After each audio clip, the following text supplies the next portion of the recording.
Hello friends, welcome to Sarthak Educare YouTube channel.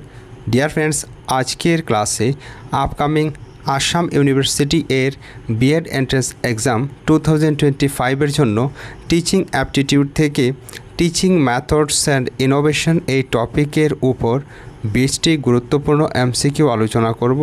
Friends, ভিডিওটি তাই আপনাদের সকলের জন্য খুবই গুরুত্বপূর্ণ হতে চলেছে। ভিডিওকে প্লিজ আপনারা শেষ পর্যন্ত পুরো অবশ্যই দেখবেন। আর আমি রিকোয়েস্ট করব, আপনারা প্রথমবার চ্যানেল সার্থক এজুকেয়ারে ভিডিও দেখে থাকলে ভিডিওকে লাইক করার সঙ্গে সঙ্গে অবশ্যই চ্যানেলকে সাবস্ক্রাইব করে রাখবেন। দেখুন, আজ আমরা টিচিং অ্যাপটিটিউডের চ্যাপ্টার 9-এ এসে পৌঁছেছি। এর পূর্বে আমরা আরও 8টি চ্যাপ্টার আলোচনা করেছি। দেখুন, আপনাদের সুবিধার্থে আমরা টিচিং অ্যাপটিটিউডকে বিভিন্ন চ্যাপ্টারে বা ক্লাসে ডিভাইড করে রেখেছি। ঠিক আছে, দেখুন টিচিং মেথডস। আমরা যখন টিচিং আরম্ভ করি বিদ্যালয়ে গিয়ে, তখন আমাদেরকে বিশেষ কতগুলি মেথড বা পদ্ধতি পন্থা অবলম্বন করে শিশুদের পাঠদান করতে হয়। এই পন্থা বা পদ্ধতিগুলিকে বলা হয় টিচিং মেথডস। দেখুন, টিচিং মেথডস কেন আমাদের প্রয়োগ করতে হয়? টিচিং মেথডস প্রয়োগ করার ফলস্বরূপে আমরা ইফেক্টিভলি বা প্রভাবশালীভাবে পাঠদান করতে পারি। পৃথিবীর যে কোনো কাজ হোক না কেন, সেই কাজকে যখন আমরা এক প্রপার মেথড বা সিস্টেম মেনে করি, তখন এই কাজ সুষ্ঠুভাবে পরিচালনা করতে পারা যায় এবং এই কাজের আউটকাম বা রেজাল্ট খুবই ভালো হয়। তাই আমাদের ফলো করতে হয় বিশেষ কতগুলি মেথড বা প্রসেস।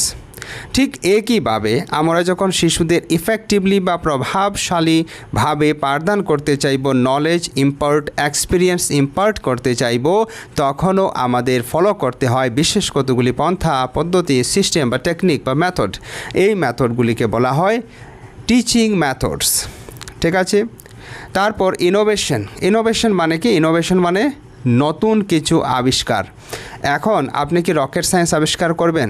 আপনি কি মিসাইল কী করে তৈরি করতে হয় ক্লাসরুমে গিয়ে সেটা খুঁজে বের করবেন, ফাইন্ড আউট করবেন? নো, আপনি কি করবেন? ইনোভেট করবেন শিশুদেরকে নিয়ে। শিশুদেরকে সামিল করে আমাদের ইনোভেটিভ স্টেপ নিতে হবে।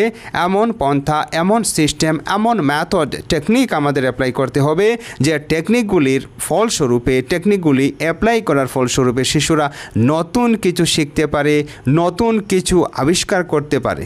ঠিক, তো এটা নিয়ে আজ আমরা পুরো 20টি এমসিকিউ আলোচনা করব। আপনারা যদি সম্পূর্ণ পিডিএফ গাইড, লাইভ সেশন আপনারা যদি পেতে চান, ডাউট ক্লিয়ারিং সেশন, তখন আপনারা আমাদের সার্থক এজুকেয়ার অ্যান্ড্রয়েড অ্যাপ্লিকেশনে পারচেজ করতে পারেন আমাদের এই কোর্স, বা এনরোল করতে পারেন। ঠিক আছে, তো এনরোল করার জন্য আপনি ইনস্টল করবেন Sarthak Educare Android application from the Play Store, and তারপর আপনি এনরোল করতে পারেন বাই অপশনে ক্লিক করে। তো টিচিং মেথডস এর অবজেক্টিভ কি? দেখুন, টিচিং মেথডের প্রথম অবজেক্টিভ হলো যে কন্টেন্ট ডেলিভারি যাহাতে ইফেক্টিভলি হয়। আমরা যা পাঠদান করব সেটা যেন প্রভাবশালীভাবে তরিকায় আমরা করতে পারি। তাই আমরা কী করব? টিচিং মেথড অ্যাপ্লাই করব বা টিচিং মেথড আমরা ক্লাসরুমে প্রয়োগ করব। তারপর এই টিচিং মেথড প্রয়োগ করার ফলস্বরূপে শিশুদের অ্যাক্টিভ লার্নিং হয়ে থাকে বা শিশুরা ক্লাসরুমে এঙ্গেজ হতে পারে।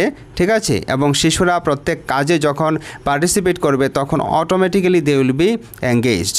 তারপর এভাবে যদি আমরা টিচিং মেথড প্রয়োগ করে আলাদা আলাদা পদ্ধতি অবলম্বন করে শিশুদের প্রবলেম সলভিং, তারপর ক্রিটিক্যাল থিঙ্কিং, ব্রেন স্টর্মিং ইত্যাদি করে কোলাবোরেশন স্কিলের মাধ্যমে বা টেকনিক ইউজ করে যদি পাঠদান করি, তখন শিশুদের মধ্যে ক্রিটিক্যাল থিঙ্কিং, ডিপ থিঙ্কিং বিকশিত হয়। তারপর বিভিন্ন পন্থা অবলম্বন করলে বিভিন্ন ধরনের লার্নার আমাদের ক্লাসরুমে থাকে। এই ডিফারেন্ট টাইপস অফ লার্নারদের ক্ষেত্রে সুবিধা হয় আলাদা আলাদা পদ্ধতি পন্থা অবলম্বন করে বোঝার জন্য। তারপর রিয়েল ওয়ার্ল্ডের ক্ষেত্রে শিশুরা যে সমস্ত চ্যালেঞ্জ প্রত্যাহ্বান আসে, সেই চ্যালেঞ্জগুলি মোকাবেলা করতেও শিখে যায়। এভাবে বিভিন্ন টেকনিক, বিভিন্ন ট্রিক ইউজ করে পাঠদান করার ফলস্বরূপে। এবার আমরা জানব এই টিচিং মেথডগুলির কয়েকটি গুরুত্বপূর্ণ মেথড। প্রথমে সবচেয়ে পুরাতন এক মেথড আমরা আলোচনা করব, যার নাম হলো লেকচার মেথড।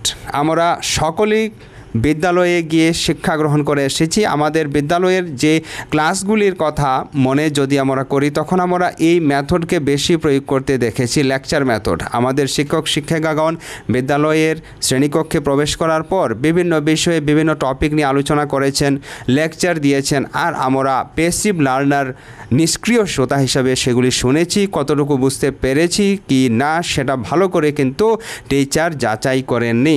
ঠিক আছে, তো এটা হলো লেকচার মেথড। দেখুন, প্রত্যেকটি মেথডের যেমন দোষ রয়েছে, ঠিক একইভাবে গুণও রয়েছে। ঠিক আছে, তো লেকচার মেথডের যদি আমরা দুষ্গুণ দেখি, তাহলে লেকচার মেথডের যেমন গুণ রয়েছে, যেমন লেকচার মেথড অ্যাপ্লাই করে অনেক ছাত্রছাত্রীদের একত্রে বসিয়ে পাঠদান করা যায়। ঠিক আছে, এ লার্জ গ্রুপ অফ স্টুডেন্টসকে টিচিং করা যায়। তারপর লেকচার মেথড প্রয়োগ করার জন্য বা লেকচার মেথড অ্যাপ্লাই করে পাঠদান করার জন্য বিশেষ কোনো ম্যাটেরিয়ালসের আবশ্যকতা হয় না, টিএলএম প্রয়োগ করতে হয় না। অন দি আদার হ্যান্ড অন্যান্য ডেমনস্ট্রেশন মেথড, তাছাড়া যে ব্রেনস্টর্মিং, তারপর রোল প্লে মেথড, এগুলি করার জন্য টিচারকে অনেক সময় দিতে হয়, টিচারকে মেন্টালি প্রিপারেশন নিতে হয়। ঠিক আছে, তাছাড়া বিভিন্ন ডেমনস্ট্রেশন করতে হলে বিভিন্ন ম্যাটেরিয়াল সামগ্রী জোগাড় করতে হয়। ঠিক আছে, তো এগুলির সুবিধা অসুবিধা। তারপর অসুবিধা হলো এখানে ছাত্রছাত্রীরা প্যাসিভ লার্নার হিসাবে থাকে, অ্যাক্টিভলি পার্টিসিপেট করে না। ঠিক আছে, তারপর আমরা আরও একটি মেথড নিয়ে আলোচনা করব। এই মেথডের নাম হলো ডেমনস্ট্রেশন মেথড। দেখুন, ডেমনস্ট্রেশন মেথডের মাধ্যমে কি করবেন, টিচার কি করে করা যায়, ঠিক আছে, হাউ টু ডু, এটাকে উনি কী করবেন, উনি দেখিয়ে দেবেন, উনি ডেমনস্ট্রেট করে দেখাবেন। যেমন বিজ্ঞানের ক্ষেত্রে যে একটি লোহার মধ্যে যদি বিদ্যুৎ প্রবাহিত হয়, তখন সেটা কি হয়ে যায়, এক চুম্বকে পরিণত হয়। এটা যদি এক তার, এক প্যারেক, তারপর একটি সুইচ নিয়ে, ব্যাটারি নিয়ে যদি লাগিয়ে আমরা ক্লাসরুমে সম্পূর্ণ ডেমনস্ট্রেট করি, তখন এটা হয়ে যাবে ডেমনস্ট্রেশন মেথড অফ টিচিং। এভাবে যে কোনো মেথড কিভাবে হবে সেটাকে যদি আমরা পুরোপুরি করে শিক্ষার্থীদের দেখিয়ে দিই, then it is called demonstration method. ঠিক আছে, তো ডেমনস্ট্রেশন মেথড এটাকে বলা হয়। তারপর আমরা আরও এক মেথড নিয়ে আলোচনা করব। এই মেথডকে বলা হয় প্রজেক্ট মেথড। দেখুন, এখানে আমি আরও অন্যান্য মেথড অ্যানালাইসিস করেছি, কিন্তু এখানে মেইন ইম্পর্ট্যান্ট মেথডগুলি এখানে আলোচনা করছি। দেখুন, প্রজেক্ট মেথড যখনই আপনি শুনবেন, তখন আপনি অবশ্যই মনে রাখবেন যে প্রজেক্ট মেথডের যে ফাউন্ডার উনি হলেন উইলিয়াম এইচ কিলপ্যাট্রিক। ঠিক আছে, আর ওনার যে এই যে মেথড, এই মেথড কিন্তু জন ডিউয়ের ফিলোসফি দ্বারা প্রবাহিত, ইহাও অবশ্যই আপনারা মনে রাখবেন। প্রজেক্ট মেথডের মাধ্যমে কি হয়, শিশুদেরকে অ্যাক্টিভলি পার্টিসিপেট করানো হয়। শিশুদেরকে কোনো এক বিষয়ে রিসার্চ করে কোনো ছবি এঁকে আনার জন্য বলা হয়। ছবি এঁকে তারপরে এই ছবি বিষয়ে, যেমন মাইক্রোস্কোপ আমরা যদি দেই, তখন মাইক্রোস্কোপ বিষয়ে শিশুরা রিসার্চ করবে, মাইক্রোস্কোপের ছবি আঁকবে, তারপর মাইক্রোস্কোপ ব্যাপারে লিখবে। ঠিক আছে, আমরা যদি ককরোচ লেখার জন্য দেই, তাহলে ককরোচ ব্যাপারে স্টাডি করবে, ককরোচের ছবি আঁকবে, এগুলি আর কি প্রজেক্ট। ঠিক আছে, তো এ ধরনের যে সমস্ত প্রজেক্ট দিয়ে শিশুদের লার্নিং করানো হয়, এগুলিকে বলা হয় বা এই পদ্ধতিকে বলা হয় project method. Project method actively participate করতে শিশুদের সাহায্য করে। তারপর আরও এক মেথড নিয়ে আবার আলোচনা করব, ইহাকে বলা হয় রোল প্লে মেথড। ঠিক আছে, যেমন রোল প্লে মেথড কী করে, রিয়েল লাইফ সিচুয়েশনের সঙ্গে খাপ খাইয়ে চলতে সাহায্য করে। ইহা ইন্টারেক্টিভ ওয়েতে করা হয়। ঠিক আছে, এবং ইহা হলো একটি স্টুডেন্ট সেন্টার্ড মেথড বা অ্যাপ্রোচ, মনে রাখবেন। ঠিক, তো এটার মধ্যে কী করা হয়, অ্যাজ ফর এক্সাম্পল আমরা কোনো এক স্টোরি পড়াচ্ছি, গল্প পড়াচ্ছি। তো এই গল্পের মধ্যে মনে করুন রাম, তারপর রহিম, তারপর প্রবীণ, এই ক্যারেক্টারগুলি রয়েছে। ঠিক আছে, তো আমরা কি করব, শিশুদের মধ্যে একজনকে রাম, একজনকে রহিম, একজনকে প্রবীণ এভাবে বানিয়ে যে স্টোরির মধ্যে যে ঘটনাক্রম, এটাকে যখন তাদের মাধ্যমে, তাদের কথোপকথনের মাধ্যমে শিশুদের বুঝাবো, তখন এটাকে বলা হয় রোল প্লে মেথড। ঠিক আছে, অর্থাৎ এখানে অন্য কোনো নামের শিশু রামের ভূমিকা পালন করবে। ঠিক আছে, গল্পে যে রাম রয়েছে এই রামের ভূমিকা পালন করবে, গল্পে যে রহিমের ভূমিকা রয়েছে এই রহিমের ভূমিকা পালন করবে অন্য নামের শিক্ষার্থী। ঠিক আছে, এবং ইহার মাধ্যমে বা এই প্রসেস, এই কমপ্লিট এন্টায়ার প্রসেসের মাধ্যমে শিশুদেরকে আমরা এই রাম, রহিম আর প্রবীণের যে গল্প, এটাকে যখন আমরা বুঝিয়ে দেব, তখন ইহাকে বলা হবে রোল প্লে মেথড। যেমন একতাই বল একটি লেসন আমরা শিখেছিলাম, যে একজন বৃদ্ধ পিতা তার 3 পুত্রকে একত্রে ডেকে যে বলেছিলেন একটি কাঠ এনে এই কাঠের লাঠিটিকে ভাঙার জন্য তখন প্রত্যেক ভাই 3 ভাইয়ের মধ্যে প্রত্যেকজনই কিন্তু এটাকে অনায়াসে ভেঙে দেয়। কিন্তু যখন উনি বললেন যে সবকটা কাঠিকে একত্র এক বোঝা বেঁধে তোমরা কি এটাকে ভাঙতে পারবে, তখন কেউই ভাঙতে পারেনি। তো এ ধরনের যদি আমরা ক্লাসরুমে শিশুদেরকে বানিয়ে একজনকে তাদের বাবা বানিয়ে যদি দেখিয়ে দিই, তখন এটা হয়ে যাবে রোল প্লে মেথড। আশা করি আপনারা বুঝতে পারলেন what is role play method. এবার আমরা আলোচনা করব নেক্সট মেথড, ব্রেনস্টর্মিং মেথডের মধ্যে কী হয়, শিশুদেরকে আমরা কোনো কিছু চিন্তা করতে দিই বা শিশুদেরকে গ্রুপ বানিয়ে তাদেরকে এক প্রবলেম দিয়ে এই প্রবলেম বিষয়ে আমরা কিন্তু বলে দিই, প্রপার গাইড করে দিই, তারপর তাদের নিজের ওন থিঙ্কিং অ্যাপ্লাই করে সেটার সলিউশন আনার কথা বলা হয় ব্রেনস্টর্মিং মেথডে। অবশ্যই আপনারা মনে রাখবেন এই মেথড। তারপর the next important method is, যেটা খুব গুরুত্বপূর্ণ এক মেথড, এই মেথড হলো অডিও লিঙ্গুয়াল মেথড। যেমন প্রাইমারি স্কুলে টিচাররা এই মেথড প্রয়োগ করে থাকেন, audio lingual method. Audio lingual মনে রাখবেন, এখানে শিশুদেরকে কি করা হয়, শোনানো হয়। ঠিক আছে, মনে করুন একটি শব্দ আমরা শিশুদের শেখাবো, এই শব্দকে আমরা বারবার রিপিট করব। একটি সেন্টেন্স শিশুদের শেখাবো, এই সেন্টেন্সকে বারবার রিপিট করব। ড্রিল, অনেকটা মক ড্রিলের মতো। ঠিক আছে, এবং এই যে বিশ্বযুদ্ধের সময় আর্মিদের মক ড্রিলের সময় থেকে কিন্তু এই পদ্ধতি এসেছে। ঠিক আছে, তো এটাকে বলা হয় অডিও লিঙ্গুয়াল মেথড। বারবার সেন্টেন্স ওয়ার্ড রিপিট হবে আর এগুলি শিশুরা বলবে, রিপিট করবে। ঠিক আছে, টিচারের সঙ্গে সঙ্গে একটি মডেল সেন্টেন্স থাকবে বা একটি মডেল ওয়ার্ড থাকবে, এই মডেল ওয়ার্ডকে টিচার রিপিট করবেন বোর্ডে অথবা অন্য কোনো উনি ম্যাটেরিয়াল ইউজ করবেন। তারপর এটাকে কে বলবে, শিক্ষার্থীরা লাউডলি বলবে। ঠিক আছে, একসাথে বলবে এবং এভাবে বলে বলে যে শিক্ষাদান করা হয়, এটাকে বলা হয় অডিও লিঙ্গুয়াল মেথড। ঠিক, আশা করি আপনি বুঝতে পারলেন অডিও লিঙ্গুয়াল মেথড। তারপর আমরা আরও এক মেথড নিয়ে আলোচনা করব, যে মেথডের নাম হলো, এমনিতে অনেক কতগুলি মেথড আছে কিন্তু এখানে আমরা অনলি ইম্পর্ট্যান্ট মেথড আলোচনা করছি, ডিসকাশন মেথড। এটি একটি চাইল্ড সেন্ট্রিক মেথড। এখানে আমরা শিশুদের সামিল করব, কোনো এক প্রবলেমের বিষয়ে আলোচনা করার জন্য শিশুদেরকে সামিল করব এবং তাদের অভিমত আমরা গ্রহণ করব, তাদের পার্সপেক্টিভ আমরা গ্রহণ করব। এই মেথডকে বলা হয় ডিসকাশন মেথড। ঠিক আছে, এবার চলুন আমরা শুরু করব এমসিকিউ। ফ্রেন্ডস, ভিডিওকে অবশ্যই আপনারা লাইক করবেন এবং আপনার মনে যদি কোনো কোয়েশ্চেন্স, কোনো কোয়ারিজ থাকে তাহলে অবশ্যই আপনারা নির্দ্বিধায় কমেন্ট করে আমাদের জানাতে পারেন। দেখুন, question number 1, we can make lecture strategy a success by, আমরা লেকচার স্ট্র্যাটেজিকে বা লেকচার মেথড অফ টিচিংকে কী করে সফল করতে পারি।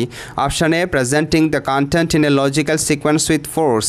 এখানে আমরা কি করব, প্রথমে আমাদের যে টপিক থাকবে, যে চ্যাপ্টার থাকবে, এই চ্যাপ্টারকে আমরা লজিক্যাল সিকোয়েন্স অর্থাৎ লজিক্যালি কোনটি প্রথমে থাকবে, কোন বিষয়ে পরে থাকবে, এটাকে আমরা সিকোয়েন্স ওয়াইজ শিশুদের প্রেজেন্ট করব। অবশ্যই আমাদের করতে হয় উইথ ফোর্স, এখানে তাদেরকে জোর করে নয়, মানে আমরা এক উৎসাহের সঙ্গে, উদ্দীপনার সঙ্গে কি করব, শিশুদেরকে প্রেজেন্টেশন দেব। অবশ্যই আমাদের উৎসাহ উদ্দীপনা এর সঙ্গে ক্লাস করাতে হয়। ঠিক আছে, ডিমোটিভেট হয়ে ক্লাস করাতে হয় না। তারপর অপশন বি বলছে making the language of the content easy, আমরা যে বিষয়ে পাঠদান করব এটার যে ভাষা, এই ভাষা যেন সহজ হয়, এটা সর্বদা আমাদের মনে রাখতে হয়। তারপর option C, adding visual aids to the lecture, লেকচারের মধ্যে অবশ্যই আমাদের ভিজুয়াল এইডস অর্থাৎ দৃশ্যমান কিছু জিনিস, কিছু সামগ্রী আমাদের প্রয়োগ করতে হয়, যেগুলি দেখে দেখে শিশুরা শিখতে পারে, বুঝতে পারে এই বিষয় বা এই বস্তুটি কীরকম। এই দেখুন, আমি এই মনে করুন একটি এরকম অনেকটা কিডনির ছবি আঁকলাম, বা আমরা আজকাল অনেকটা ডিজিটাল কন্টেন্ট রয়েছে, ডিজিটাল ম্যাটেরিয়াল রয়েছে, এগুলির মাধ্যমে আমরা দেখাতে পারি। দেখুন, এ বি সি এই অপশানগুলি আমাদের করতে হয়, তাই ডি হয়ে যাবে এই কোয়েশ্চেনের correct answer, all of the above. তারপর এবার আমরা দেখব question number 2, students are passive in, ছাত্রছাত্রীরা প্যাসিভ থাকে কোন পদ্ধতিতে। প্রজেক্ট মেথড, দেখুন আমরা এইমাত্র আলোচনা করেছি, we have discussed just now, যে প্রজেক্ট মেথডের মধ্যে students play active role, then it is not correct, তাহলে এখানে প্যাসিভ প্রজেক্ট মেথডে স্টুডেন্টস থাকে না। ডিসকভারি মেথড, দেখুন ডিসকভারি মেথডে কিন্তু স্টুডেন্টসরা অ্যাক্টিভ রোল প্লে করে, স্টুডেন্টসরা নিজে ক্রিটিক্যাল থিঙ্কিং প্রয়োগ করে, ডিপ থিঙ্কিং প্রয়োগ করে। Lecture method, yes this is the right answer, কেননা লেকচার মেথডে শিশুরা কী করে, ক্রিটিক্যাল থিঙ্কিং বা শিশুরা অ্যাক্টিভলি পার্টিসিপেট করে না, শিশুরা শুধুমাত্র শুনতেই থাকে টিচারের বক্তৃতা বা বক্তব্য। ঠিক আছে, তাই সি হয়ে যাবে কারেক্ট আনসার। আর অপশন ডি বলছে ইনকোয়ারি মেথড, এই ইনকোয়ারি মেথডের মধ্যে শিশুরা কিন্তু অ্যাক্টিভলি পার্টিসিপেট করে। ঠিক, তারপর question number 3, while delivering a lecture in the class a teacher, ক্লাসে লেকচার ডেলিভার করার সময় এক শিক্ষক को क्या करना चाहिए, এক শিক্ষককে কী করতে হয়, ঠিক আছে, বা কোন বিষয় মনোযোগ দিয়ে করতে হয়। অপশনে must give illustrations to clarify the difficult points, যে সমস্ত পয়েন্ট টিচার মনে মনে ভাববেন যে এটা শিশুদের জন্য বুঝতে কঠিন হবে বা শিশুদের জন্য ডিফিকাল্ট পয়েন্ট, তো এটাকে উনি ইলাস্ট্রেশনের মাধ্যমে প্রপারলি উনি ডেসক্রাইব করে বুঝাবেন। ইয়েস, এটা অবশ্যই করতে হয়। অপশন বি কী বলছে চলুন আমরা দেখি। Take the help of notes, দেখুন নোটসের হেল্প কিন্তু আমরা ক্লাসরুমে নেওয়া উচিত নয় অ্যাজ এ টিচার, এটা আমরা করব না। অপশন সি বলছে deliver long lectures, long lecture, দেখুন লং লেকচার আমরা যদি দেই ক্লাসে তাহলে কিন্তু শিশুরা শিক্ষার্থীরা বোর্ড হয়ে যাবে। তো শিশুদেরকে আমরা যদি বোরিং করাই তাহলে কি আমরা ইফেক্টিভলি পাঠদান করতে পারবো? কখনোই পারবো না। Then the correct answer of this question will be option A, ঠিক আছে। তারপর দেখুন question number 4, a teacher can not avoid which of the following strategies at any cost, নিচের স্ট্র্যাটেজিগুলির কোন স্ট্র্যাটেজিকে একজন টিচার যে কোনোভাবে বা যে কোনো অবস্থায় উনি ত্যাগ করতে পারবেন না, অ্যাভয়েড করতে পারবেন না। অপশনে লেকচার, দেখুন লেকচার অবশ্যই আমাদের প্রয়োগ করতে হয়, কেননা আমরা যদি কোনো কিছু ডেমনস্ট্রেট করি, কোনো এক পার্টিকুলার লেসন ব্যাপারে যদি শিশুদের অ্যানালাইজ করি, প্রথমে ইন্ট্রোডাকশন দিই, তখন আমাদের লেকচার প্রয়োগ করতে হয় কিনা বলুন? লেকচার অবশ্যই আমাদের প্রয়োগ করতে হয়। অপশন বি বলছে এক্সপোজিশন, এক্সপোজিশন শব্দের অর্থ হলো ব্যাখ্যা করা, বর্ণনা করা। তো আমাদের এক্সপোজিশন করতে হয়, বর্ণনা করতে হয়, শিশুদেরকে বোঝাতে হয়, হয় কিনা বলুন? অবশ্যই করতে হয়। তাহলে এই ABC আমাদের করতে হয়। অপশন সি বলছে টেক্সট বুক, দেখুন টেক্সট বুক আমাদের হাতে না থাকলেও চলে। একজন টিচারের হাতে যে সর্বদা টেক্সট বুক থাকতে হবে, উনি যে সর্বদা টেক্সট বুক থেকেই উনি পড়াবেন এটা বাধ্যতামূলক নয়। টিচার টেক্সট বুক না ছুঁয়ে, না দেখে, না প্রয়োগ করে পড়াতে পারেন।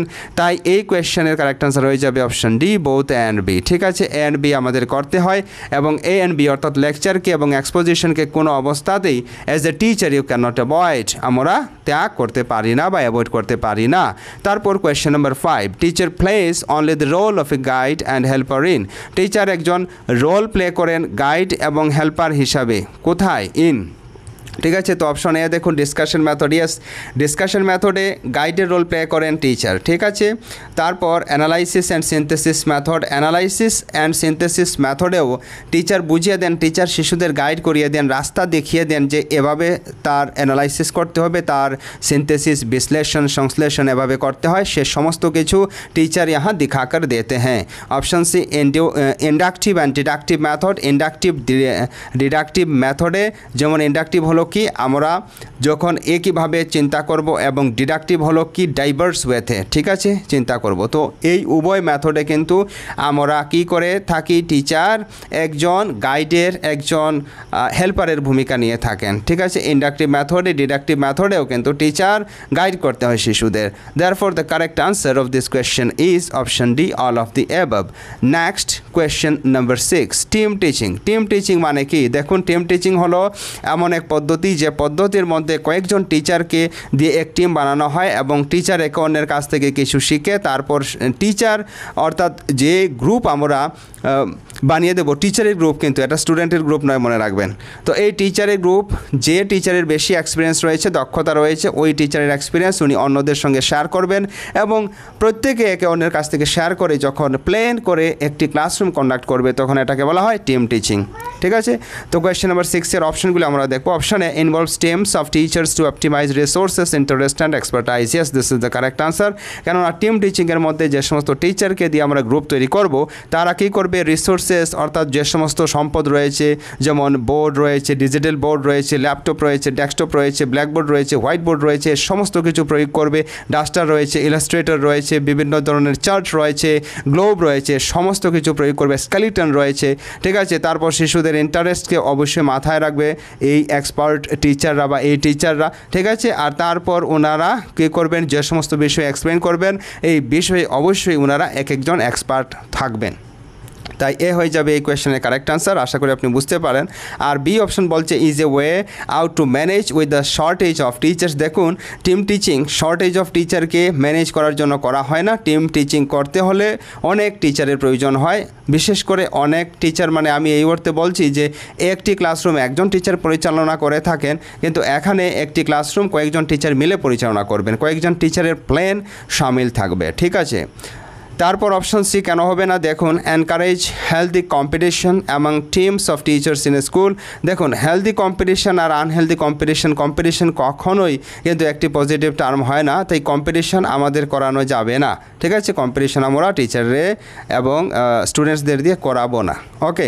তারপর অপশন ডি কেন হবে না, অপশন ডি বলছে involve small teams of students and there. দেখুন এখানে স্টুডেন্টসদের টিম থাকে না, ঠিক আছে। এখানে কাদের বা কে টিম হিসাবে পার্টিসিপেট করে, টিচাররা পার্টিসিপেট করেন, গট মাই পয়েন্ট। তারপর দেখুন question number 7, the task in which the children get experience while enjoying themselves is known as। যে কাজের মাধ্যমে টিচার এমন কাজ করান যে কাজের মাধ্যমে শিশুরা এক্সপিরিয়েন্স পায়, অভিজ্ঞতা পায়, ঠিক আছে, while enjoying themselves, এবং সেই কাজ করার সময় শিশুরা কিন্তু আনন্দ উপভোগ করে। তো এটাকে কি বলা হয়, এটাকে বলছে কনজিউমার টাইপ টাস্ক। এটাকে কি কনজিউমার টাইপ টাস্ক বলা হয়, এটাকে কনজিউমার টাইপ টাস্ক বলা হয় না। অপশন বি বলছে প্রডিউসার টাইপ টাস্ক, এটাকে প্রডিউসার টাইপ টাস্কও বলা হয় না, এখান থেকে কোনো কিছু প্রডিউস করা হচ্ছে না, অবশ্যই এটা মনে রাখবেন। আর অপশন সি বলছে প্রবলেম টাইপ টাস্ক, এখানে প্রবলেম অর্থাৎ কোনো সমস্যা দেওয়া হয়নি, তাই এটাকে প্রবলেম টাইপ টাস্কও বলা হয় না। অ্যান্ড অপশন ডি বলছে drill and practice task, drill and practice task, yes this is known as drill and practice task, ঠিক আছে। আমি যে বললাম অডিওলিঙ্গুয়াল মেথডে যেভাবে ড্রিল করতে হয়, প্র্যাকটিস করতে হয়, ঠিক এভাবে, ঠিক আছে। তারপর কোয়েশ্চেন নাম্বার দেখুন 8, project teaching method is associated with. Project teaching method বা প্রজেক্ট মেথড অফ টিচিং কার সাথে জড়িত, অপশানে ফ্রয়েবেল, অপশানে ফ্রয়েবেল, ঠিক আছে। তো ফ্রয়েবেল কারেক্ট আনসার হবে না, প্রজেক্ট মেথডের সঙ্গে ফ্রয়েবেল জড়িত নন। Option B John Dewey, yes John Dewey অবশ্যই জড়িত। তারপর option C Armstrong, option D McDougall. তো মনে রাখবেন এই কোয়েশ্চেনে কারেক্ট আনসার হয়ে যাবে অপশন বি জন ডিভে, জন ডিভের সাথে জড়িত প্রজেক্ট মেথড।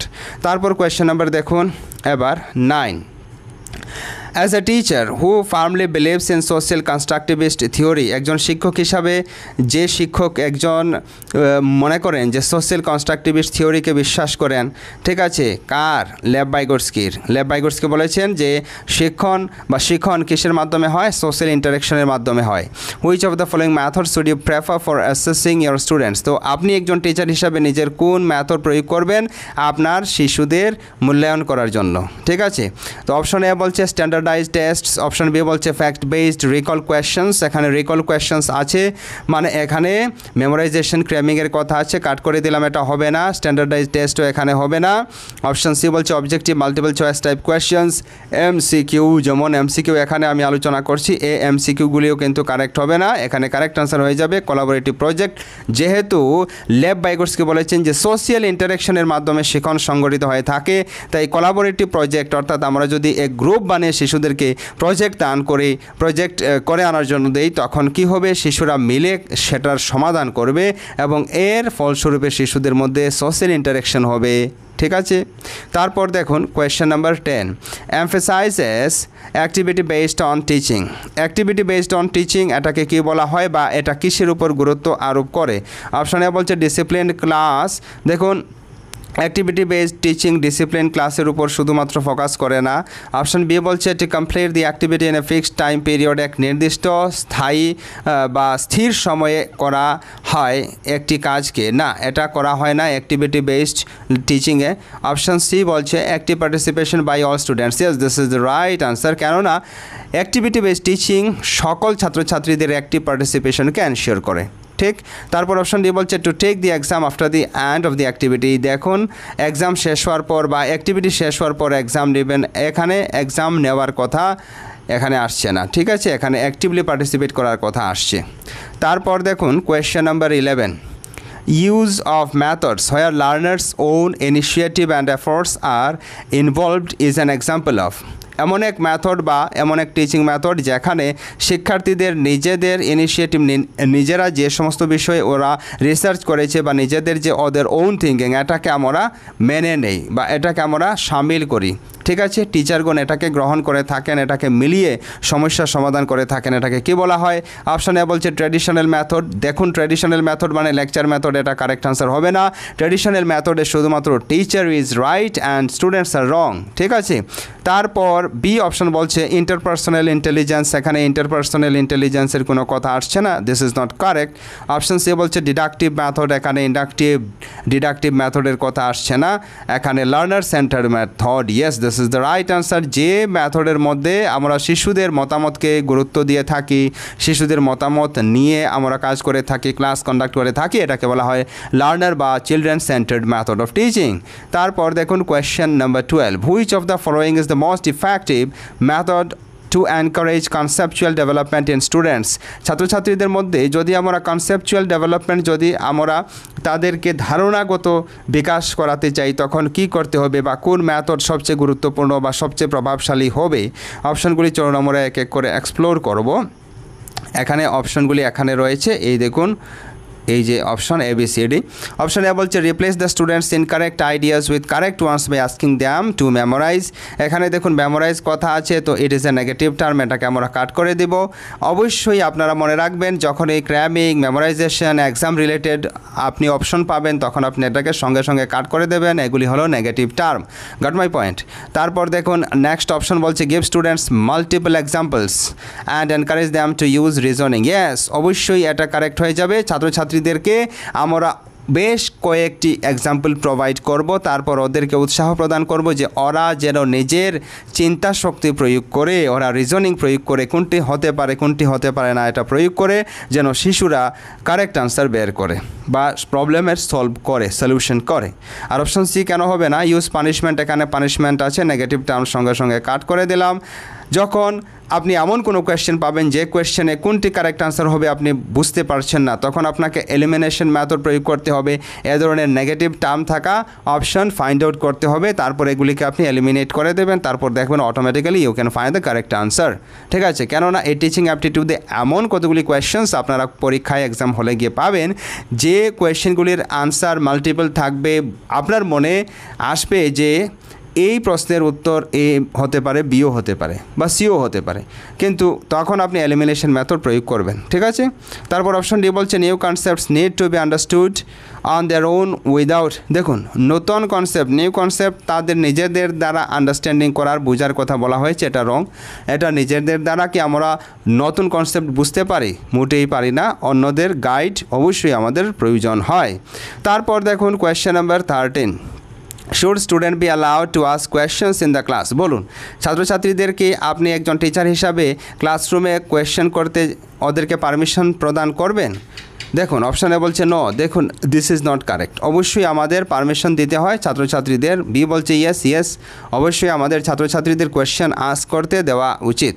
অপশান সি বলছে সামটাইমস, কখনো কখনো না, সর্বদা আমাদের তাদেরকে সুযোগ দেওয়া উচিত নিজের মনের জিজ্ঞাসা দূর করার জন্য, ডাউট দূর করার জন্য। অপশন ডি বলছে as per the wish of the teacher. না, এখানে টিচারের উইশের উপর এটা নির্ভরশীল নয়। এটা যদি লার্নারদের মনে কোনো ডাউট থাকে, এটা আমাদের উচিত, আমাদের কর্তব্য সেটা ক্লিয়ার করা। তারপর question number 14, when factual information from the responded is needed which tool is used. দেখুন এখানে রিসার্চ মেথডের কোয়েশ্চেন এসে গেছে। তো দেখুন কোনো ইনফরমেশনের মধ্যে যখন রেসপন্ডেড অর্থাৎ যা জবাব দেওয়া হয়েছে এটা নিড হয়, প্রয়োজন হয়, তখন এটাকে কি টুল বলা হয়? অপশানে বলছে কোয়েশ্চেন আয়া, প্রশ্ন যে জিজ্ঞাসা করে অনেক কিছু আমরা ফাইন্ড আউট করে থাকি। অপশন বি বলছে interview. Option C both A and B. Option D none of the above. দেখুন এই কোয়েশ্চেনের কারেক্ট আনসার হয়ে যাবে কোয়েশ্চেন আই আর ইন্টারভিউ, অর্থাৎ সি অপশন হয়ে যাবে। কেননা এ ধরনের যে রেসপন্ডেডের যখন প্রয়োজন হয় এটা কোয়েশ্চেন আয়ারের মধ্যেও থাকে এবং ইন্টারভিউয়ের মধ্যেও থাকে। তারপর দেখুন question number 15, open ended questionnaire consists of those questions which require. দেখুন ওপেন অ্যান্ড কোয়েশ্চেন আয়ার মানে এমন কোয়েশ্চেন যে কোয়েশ্চেনের আনসার যাকে আমরা প্রশ্ন করব সে নিজের অভিমত প্রকাশ করে দিতে পারে, এটা ওপেন এন্ডেড কোয়েশ্চেন। আর যেখানে শুধু ফ্যাক্ট আমাদের বলতে হয় এমন কোয়েশ্চেনের আনসারের নাম হলো ক্লোজ এন্ডেড কোয়েশ্চেন। অবশ্যই আপনারা খেয়াল করবেন। অপশন এ বলছে লং অ্যান্ড ন্যারেটিভ রেসপন্সেস, দীর্ঘ এবং ন্যারেটিভ রেসপন্স। এখানে লং শর্ট বলে কোনো কথা নয়, এটা হবে না, কাট করে দিলাম। অপশন বি বলছে free responses on the part of the respondents. Yes, এই ওপেন এন্ডের অর্থ হলো রেসপন্ডেন্ট অর্থাৎ যাকে আমরা প্রশ্ন জিজ্ঞাসা করব, যে রেসপন্স করবে উত্তরের, সে তার নিজের অভিমত প্রকাশ করবে, সে ফ্রিলি নিজের এক্সপ্রেস করবে থটকে। ঠিক আছে, অপশন সি বলছে ফ্যাকচুয়াল ইনফরমেশন। ফ্যাকচুয়াল ইনফরমেশন এখানে হয় না। ঠিক আছে, তারপর দেখুন question number 16, questions are asked in the class to. তো আমরা যে ক্লাসরুমে কোয়েশ্চেন জিজ্ঞাসা করি, এটা কী জন্য জিজ্ঞাসা করি? অপশন এ বলছে টু ইন্ট্রোডিউস এ লেসন, একটি পাঠকে শিশুদের মধ্যে ইন্ট্রোডাকশন বা পরিচয় দেওয়ার জন্য অবশ্যই আমরা প্রয়োগ করে থাকি কোয়েশ্চেনিং মেথড। তারপর অপশন বি বলছে টু ডেভেলপ এ লেসন, একটি লেসনকে বিকশিত করার জন্য অর্থাৎ শিশুদের শেখানোর জন্য, আন্ডারস্ট্যান্ডিং করানোর জন্য আমরা অবশ্যই কোয়েশ্চেন জিজ্ঞাসা করতে পারি। শিশুরা সেই লেসনকে কতটুকু মনোযোগ সহকারে বুঝতে পারলো কি না সেটা আমরা কী করে যাচাই করব? কোয়েশ্চেনিংয়ের মাধ্যমেই তো করব। তারপর অপশন সি বলছে two arouse curiosity of pupils, আমরা প্রশ্ন জিজ্ঞাসা করব শিশুদের মনে উৎসাহ বৃদ্ধি করার জন্য, তাদের মনে জিজ্ঞাসা প্রয়োগ করার জন্য। ঠিক আছে, therefore the correct answer of this question will be option D, all of the above. A B C এইগুলি করতে হয়, তাই ডি হয়ে যাবে কারেক্ট আনসার। এবার দেখুন question number 17, assumption of questioning strategy is that. দেখুন কোয়েশ্চেনিং স্ট্র্যাটেজি এর অ্যাজাম্পশন এখানে ধরে নেওয়া হয়েছে।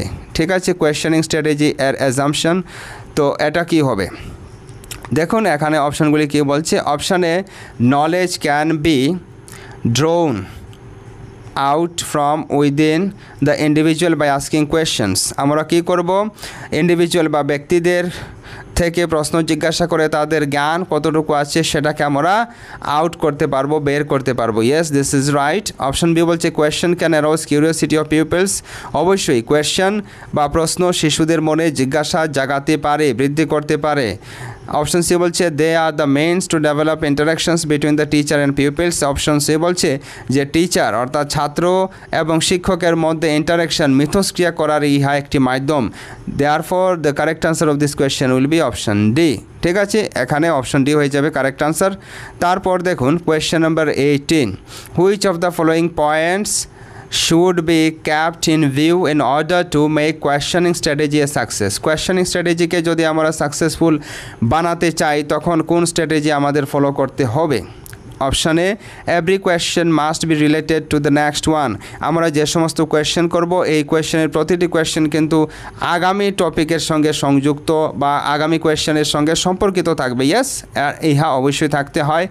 ऑप्शन बी बोलते peoples should be given full freedom to ask questions in the class. छात्र छात्राओं को हमें पूरा स्वाधीनता देना चाहिए, स्वतंत्रता देना चाहिए ताकि वो कक्षा में कोई भी सवाल पूछ सके। Yes, this is also true.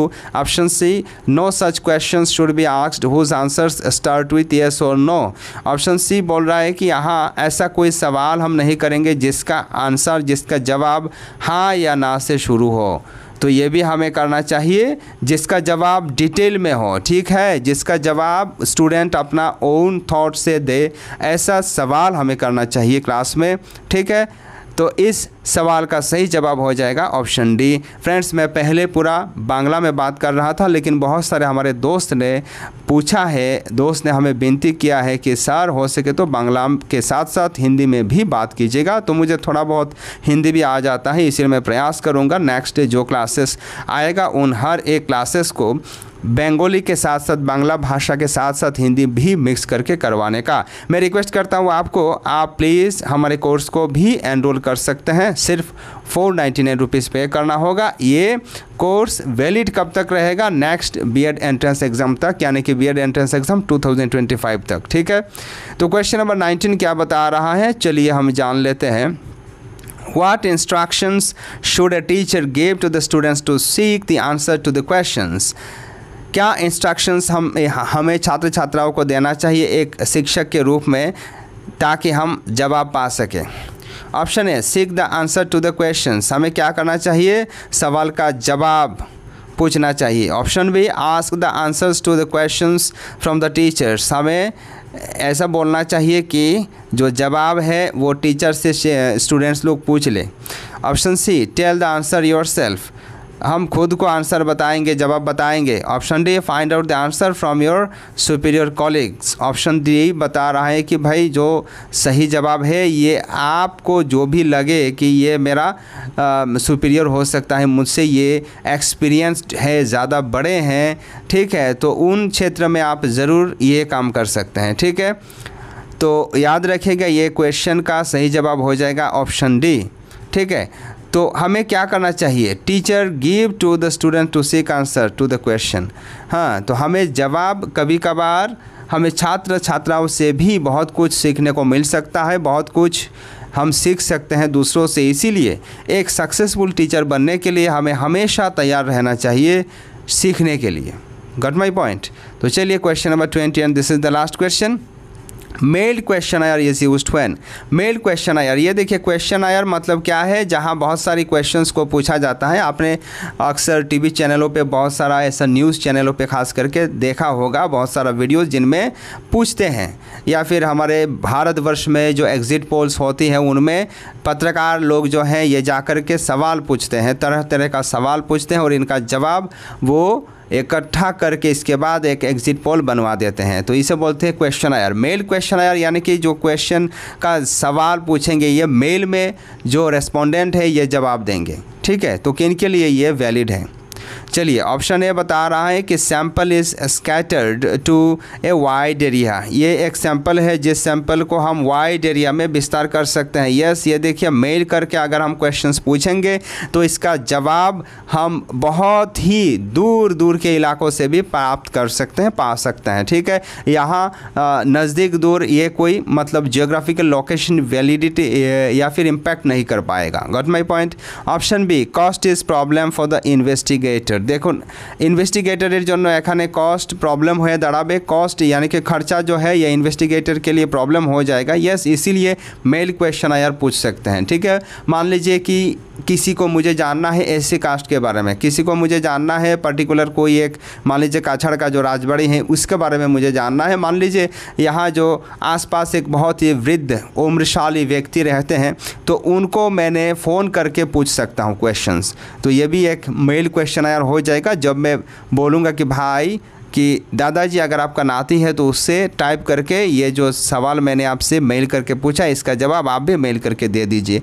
तो उस क्षेत्र में कॉस्ट यानी कि खर्चा अगर हम वहाँ जाके राजबाड़ी में जाकर के पूछेंगे या फिर माताबाड़ी जो त्रिपुरा में है वहाँ भी जाकर के अनुकुटी है वहाँ भी जाकर के अगर हम पूछेंगे, कामाख्या के बारे में पूछेंगे, तो वहाँ हर बार अगर हम जाने का प्रयास करेंगे वहाँ जाएंगे तो ये खर्चा बढ़ाएगा। तो cost problem, yes cost problem, खर्चा का जो समस्या है इसे ज़रूर इसमें से निजात पा सकते हैं हम। इसके बाद ऑप्शन सी बता रहा है रेस्पोंडेंट इज़ वेल एजुकेटेड। और जब रेस्पोंडेंट जो जवाब देने वाला व्यक्ति है वो जब शिक्षित होंगे, सुशिक्षित होंगे, तभी हम मेल्ड क्वेश्चनायर का प्रयोग कर सकते हैं। इसीलिए इस सवाल का सही जवाब हो जाएगा option D, all of the above, क्योंकि ए बी सी ये तीनों ऑप्शन बिल्कुल सही है मेल्ड क्वेश्चनायर के लिए। My dear friends, this is the end of today's video. For such more videos please do not forget to subscribe Sarthak Educate YouTube channel. This is the end of today's video. Thank you for watching.